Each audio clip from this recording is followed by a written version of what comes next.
They stood on my porch like an ambush. No call, no text, no knock in advance, just standing there.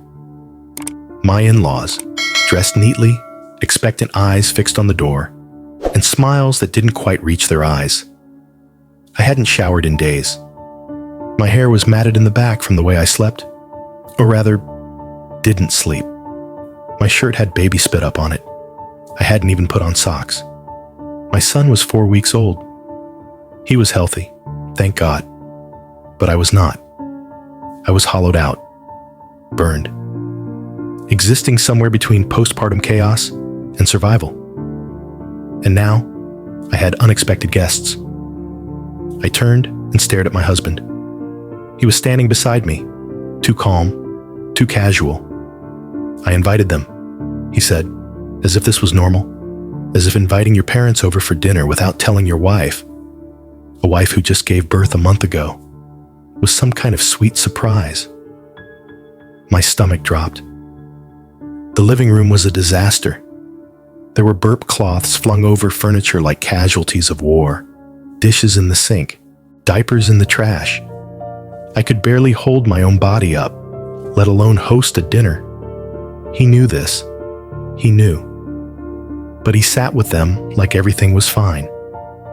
I went to feed my son, hands trembling from the adrenaline of humiliation. My chest ached. Not just from breastfeeding, but from the weight of being seen like this, from being set up. Later, I asked him quietly, "Should we order takeout?" He blinked. No, that would be rude. My parents would find it unwelcoming. Unwelcoming. I almost laughed. Was it not unwelcoming to spring this on me? Was it not disrespectful to assume I had anything left to give? He looked at me with that gentle command, the kind that isn't loud, but expects obedience anyway. Just make something. Anything. As long as it's homemade. Homemade.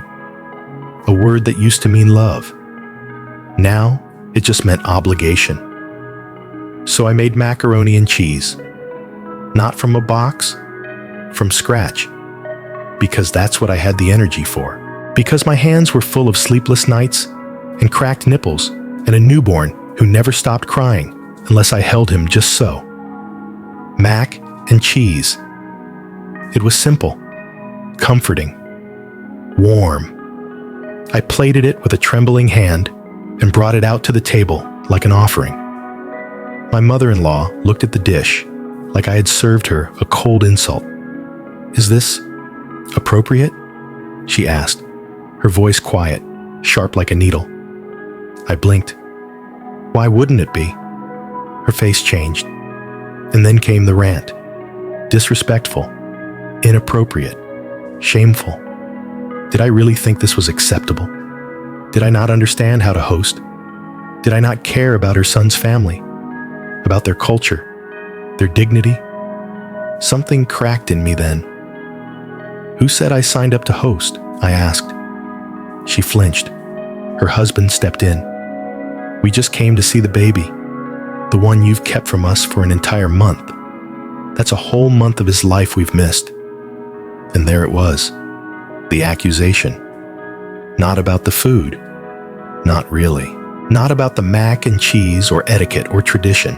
It was about control, about punishment, about the fact that I had dared to put my healing, my body, my baby, before their expectations. We argued, and then they left. No thank you, no goodbye.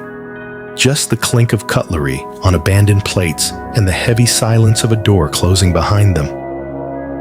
My husband sat there stunned. "You should have served nothing at all," he said.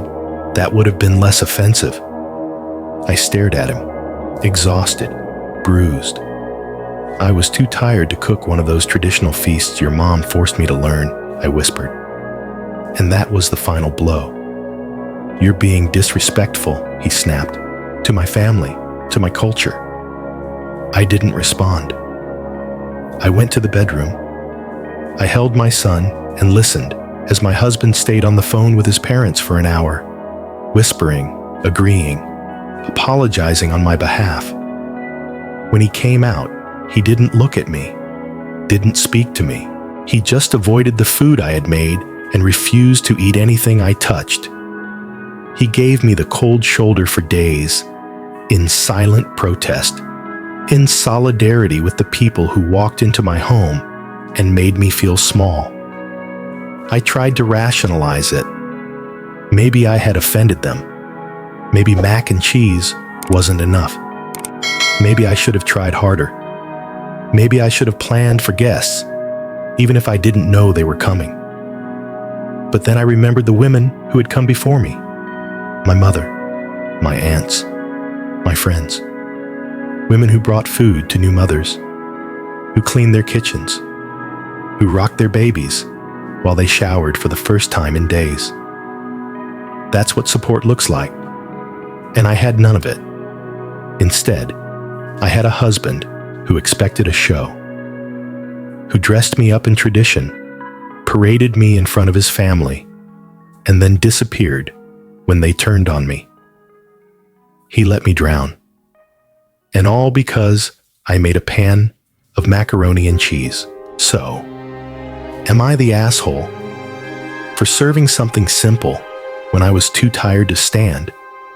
For choosing survival over spectacle? For protecting my peace when no one else would? Because if that's what makes someone an asshole, then I guess I'm guilty. But I made that mac and cheese with the last ounce of care I had left. I made it because I thought it would be enough. And maybe, just maybe, I need to stop apologizing for never being enough for people who never see what I'm carrying. Because I am holding a baby, but I am also holding the weight of being a wife, a daughter-in-law, and a woman expected to perform in a body that is still healing. I am holding it all.